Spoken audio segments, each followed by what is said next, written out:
berkat yang tentu Tuhan janji. Yesus menjadi milik kami, umat tebusan,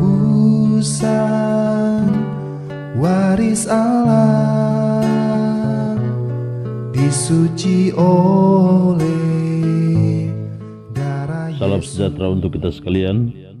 Renungan pagi kita pada pagi ini, tanggal 14 April 2021, pikiran ditujukan kepada Kristus.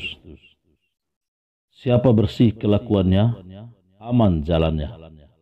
Tetapi siapa berliku-liku jalannya, akan diketahui. Amsal 10 ayat 9. Saudara-saudaraku, langkah yang paling pertama di jalan kepada hidup ialah tetap menunjukkan pikiran kepada Allah. Senantiasa takut kepadanya.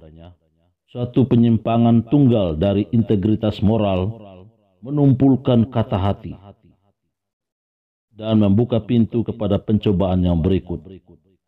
Siapa bersih kelakuannya, aman jalannya, tetapi siapa berliku-liku jalannya akan diketahui. Kita diperintahkan supaya mengasihi Allah dengan setinggi-tingginya dan mengasihi sesama kita manusia seperti diri kita sendiri. Tetapi pengalaman hidup sehari-hari menunjukkan bahwa hukum ini tidak diindahkan. Kejujuran dalam transaksi dan integritas moral akan menjamin kemurahan Allah dan membuat seseorang menjadi berkat kepada dirinya sendiri dan kepada masyarakat. Tetapi di tengah-tengah pencobaan yang beraneka ragam, ia menyerang seseorang kemana saja ia melangkah.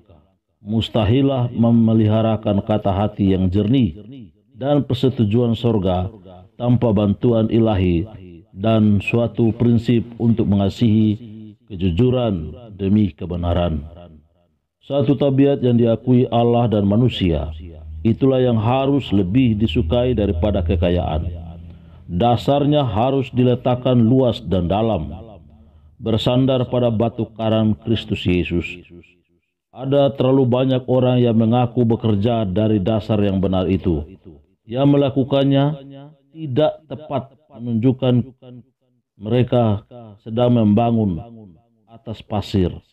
Tetapi topan besar itu akan menghanyutkan fondasi mereka, dan mereka pun tidak akan mempunyai perlindungan. Apakah orang-orang ini melihat hari yang akan datang? Ataukah mata mereka terlalu kelam untuk melihat?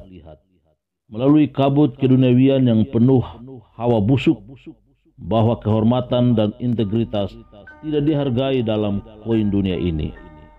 Apakah Allah akan memberikan penghargaan hanya karena sukses secara duniawi saja?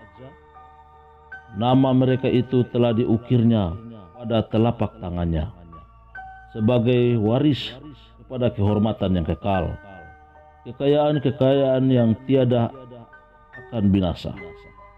Berdiam di atas keindahan, kebaikan, belas kasihan, dan kasih Yesus adalah memperkuat mental dan moral, dan sementara pikiran terus dilatih untuk melakukan pekerjaan Kristus, untuk menjadi anak yang patuh, engkau akan secara rutin menanyakan, apakah ini jalan Tuhan?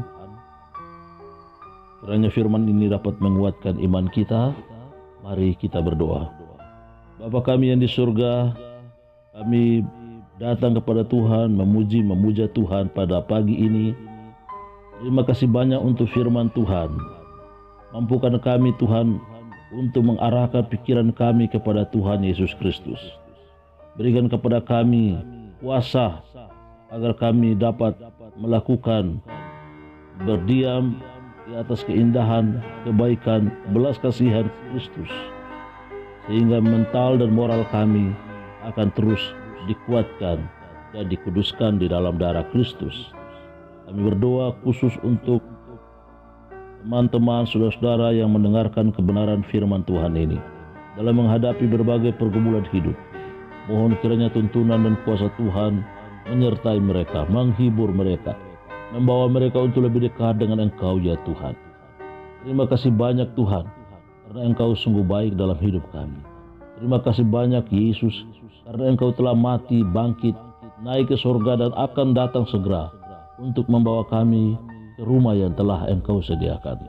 Terima kasih karena Tuhan sudah mendengar, menjawab doa kami. Di dalam nama Yesus Kristus, Juru Selamat dan Penebus kami. Haleluya. Amin.